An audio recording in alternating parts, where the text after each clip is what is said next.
Lakini nakwambia unaona jana ile mvua ilikuwa inanyesha jana? Jana niliona. Nilikuwa na demu yangu huko nini? Unakumbuka huko nyuma? Na sasa mlifanyaje? Nilikuwa nile sweta yangu ile ya red. Lakini nakwambia demu yangu hakuwa na sweta. Na sasa ule du? Nilimpea hiyo, mromantic manzi. Hiyo si romantic budo, unateswa mtu yangu. Sasa nataka kusema nini? Mungeenda tu kwako atulie huko. Hapana, unajua sasa kunanyesha nikampea sweta yangu. Alafu ndio ukekuwa hivyo. Na sasa unaona sasa hiyo una sweta. Unajua nimeongeza love points manzi. Hapana, hakuna cha love points.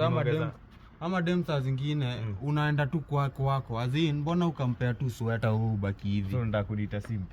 Wewe ni simp. Si umejiita sasa? Nawanga na ujinga. Na sasa hebu ngoja buda, si ni ile sweta yako hii? Bro Rada bro, nakuongelesha unaweka headphones ni nini wewe? Rada. Mwanzo umevaa sweta yangu, sweta umetoa wapi? Sweta yako kwani? Hii sweta umetoa wapi bro? Sweta si nilibayiwa na mama. Niko na mpo ananipenda mzee. Demu yako amekubeba sweta? Kwani mama ni mama yako, si demu yangu? Unaongea vibaya bro, unaongea vibaya bro, jibu swali yangu. Ni nini unashikashika sweta yangu bro? Hii sweta umetoa wapi? Sweta si nimekwambia nimeletewa na mama, ama kwani usikii? Mama kwa si mamako. Demu yako anaitwaje? Demu yangu?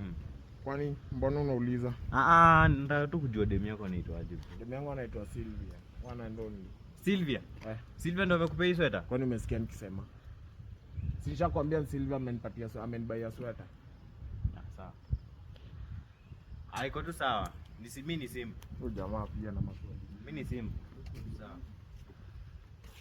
Usinisalimie simu, unacheza na msanii. Fadhamo, jia. Ni fala sana wewe.